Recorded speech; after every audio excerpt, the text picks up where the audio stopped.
श्री स्वामी समर्थ. पुन्हा एकदा तुम्हा सर्वांचे माझ्या चॅनलमध्ये खूप खूप स्वागत आहे. तर आपल्या सर्वांना माहितीच आहे की अधिक मासाला सुरुवात ही झालेली आहे, ज्याला आपण मलमास म्हणतो, पुरुषोत्तम मास म्हणतो किंवा धोंड्याचा महिना असे म्हणतो. तर ह्या वर्षीचा अधिक मास हा 17 मे ते 15 जून वार सोमवारपर्यंत असणार आहे. दर 3 वर्षांनी येणाऱ्या ह्या अधिक मासाला हिंदू धर्मात अनन्यसाधारण असे महत्त्व आहे. हा अधिक मास भगवान विष्णूंना समर्पित आहे. ह्या अधिक मासात शुभ कार्य केले जात नाहीत, परंतु काही अशी कामे आहेत जी की ह्या अधिक मासात आवर्जून केली जातात. ह्या अधिक मासातला प्रत्येक दिवस हा भगवान विष्णूंना किंवा प्रत्येक दिवस हा व्रत, वैकल्य, सेवा, उपासना यांना समर्पित असतो. अशी मान्यता आहे की ह्या अधिक मासात आपण जी कुठली सेवा, उपासना, आराधना करतो त्याचे आपण जितकी करतो त्याचे आपल्याला अनंत पटीने हे फळ मिळत असते.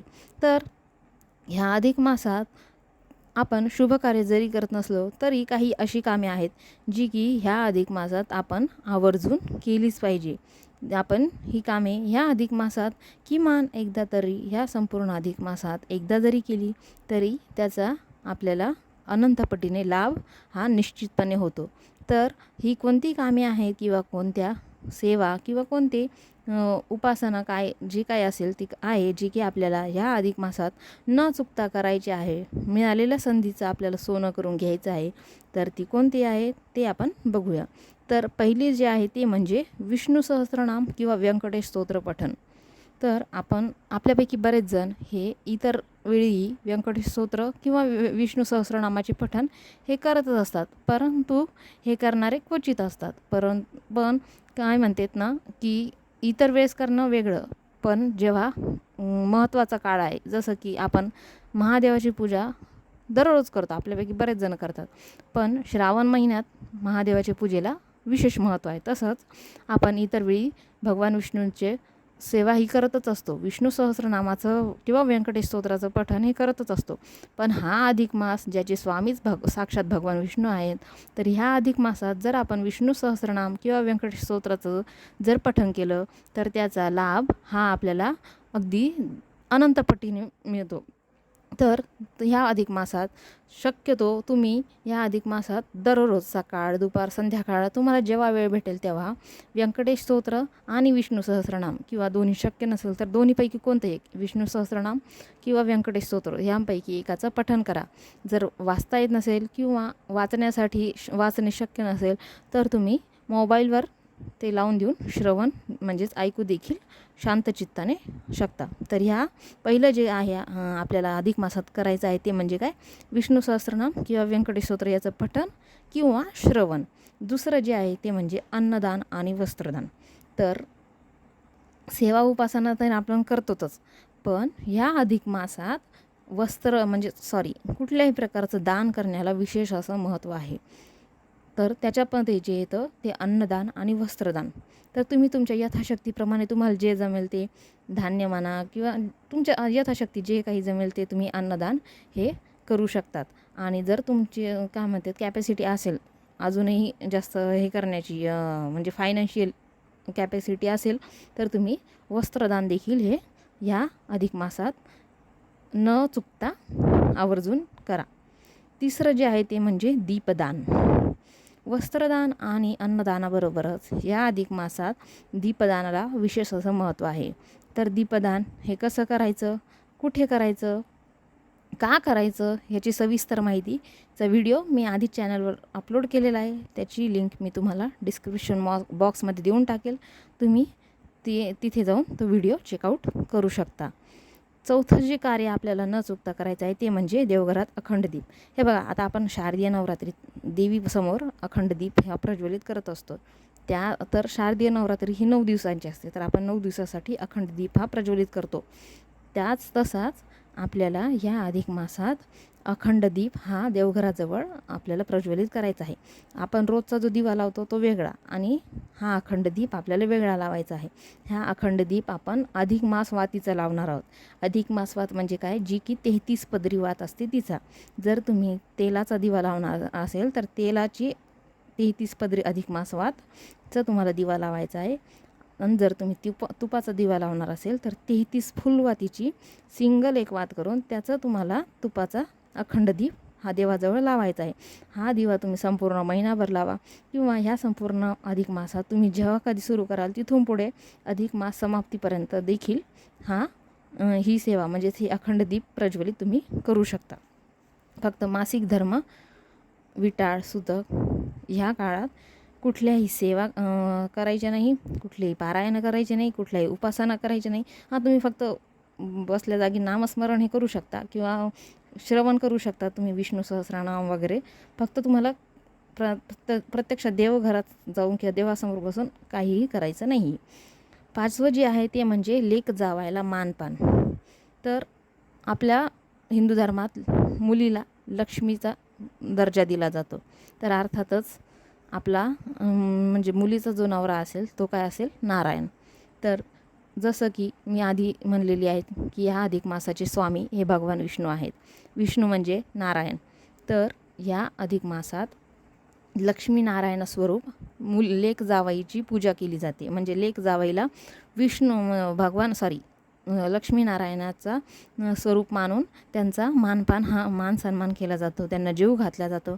आणि जावायला भगवान विष्णूंचं प्रतीक मानून त्यांना दान केलं जातं. तर दान म्हणजे काय की आता तुम्ही सोनं, चांदी, हिरे, मोती असलं काही दान करायचं नाही आहे, कारण प्रत्येकाची कॅपॅसिटी हे वेगळी असते. तर तुम्ही काय करायचं आहे, तुम्ही बाकीचं काही लेक जावायला द्या नाही तर नका देऊ. फक्त तुम्ही तुमच्या जावायला घरी बोलवा, त्यांचा मान सन्मान करा त्यांना. आणि जावायला अपूपदान आणि दुसरं म्हणजे दीपदान करा. तर अपूपदान म्हणजे काय की तुम्ही 33 अनारसे हे जावायला दान करायचे आहेत. आणि दुसरं जे आहे ते म्हणजे दीपदान. दीपदान म्हणजे काय की तुम्ही जावायला छोटासा का होईना तांब्याचा किंवा पितळेचा दिवा हा जावायला दान करायचा आहे. कारण ह्या अधिक मासात आपण लक्ष्मीनारायण स्वरूप मानून लेक जावायची काय म्हणतात मान सन्मान हा करत असतो. 6वं जे आहे ते म्हणजे भगवद्गीता किंवा श्री हरिविजयचं पठण किंवा श्रवण. तर आता सहसा तर भगवद्गीतेचं त्याचं सामूहिक पारायण म्हणा किंवा सप्ताह म्हणा होत असतो. तर ह्या अधिक मासात तुम्ही घरच्या घरी देखील भगवद्गीतेचं पठण करू शकतात.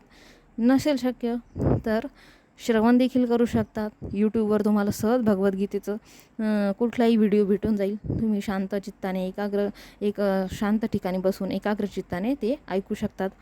आणि जर भगवद्गीता नाही तर तुम्ही श्री हरिविजय हे देखील वाचू शकता किंवा ऐकू शकतात. जरी तुमच्याकडे श्री हरिविजयचा ग्रंथ नसेल तरी तुम्हाला गुगलवर तुम्ही सर्च करा, तुम्हाला त्याचं PDF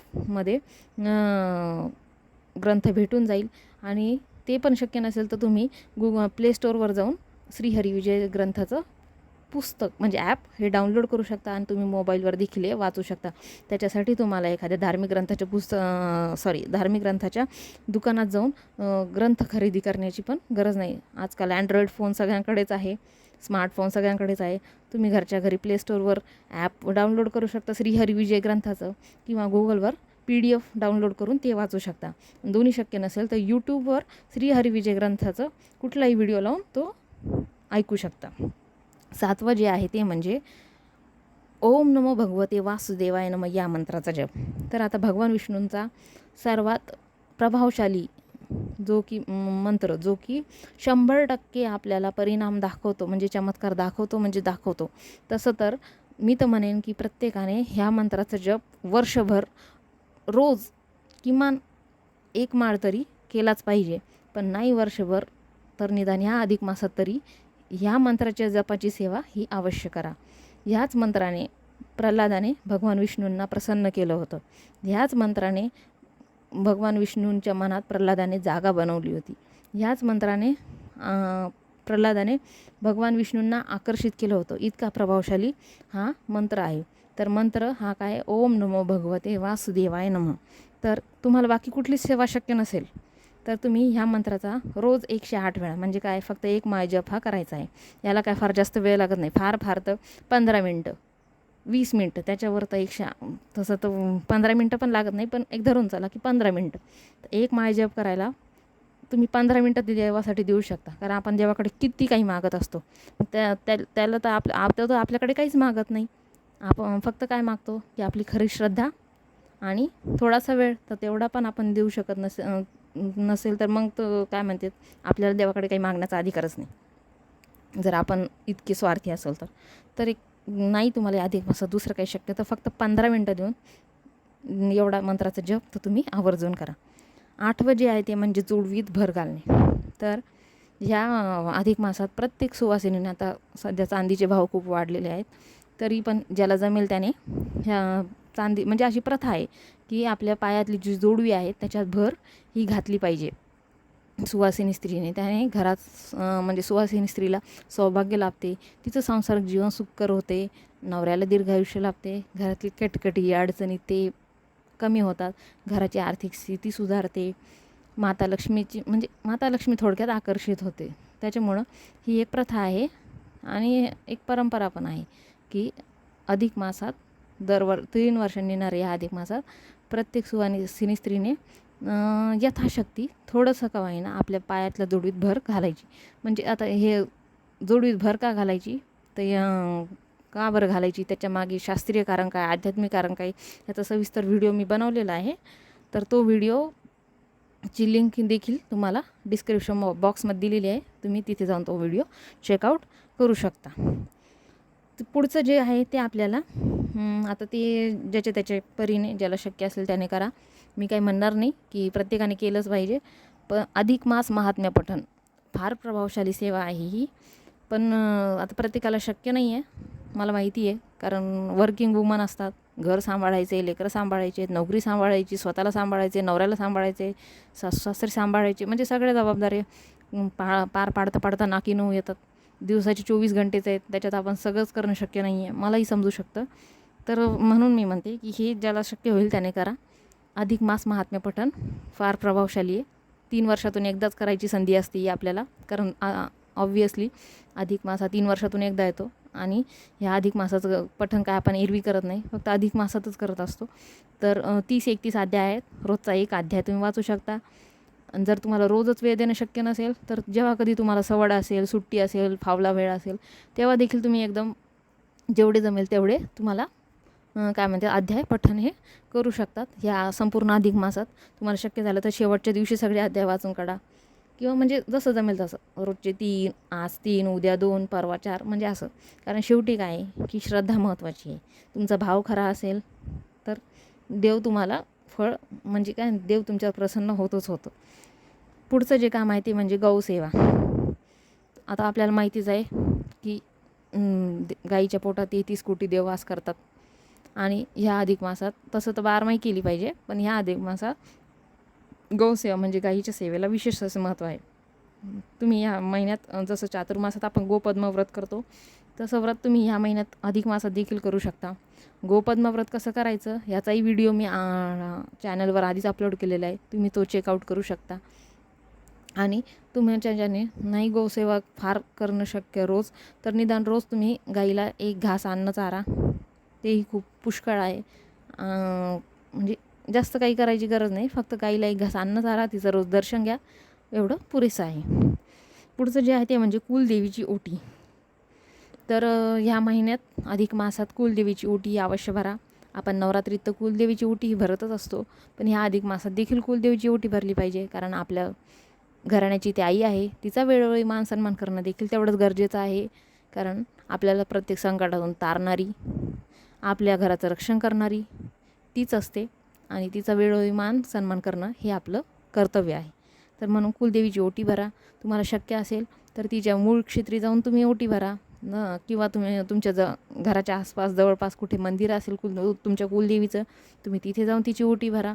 तेही शक्य नसेल तर तुम्ही तुमच्या घरच्या घरी तुमच्या कुलदेवीचं जे काही तुमच्या देवघरात टाक असेल, फोटो असेल, मूर्ती असेल, किंवा ते तुमच्या कुलदेवीचं काहीच जर तुमच्या देवघरात नसेल तर तुमच्या देवघरात कुठल्या ना कुठल्या देवीचं मूर्ती तर असेलच.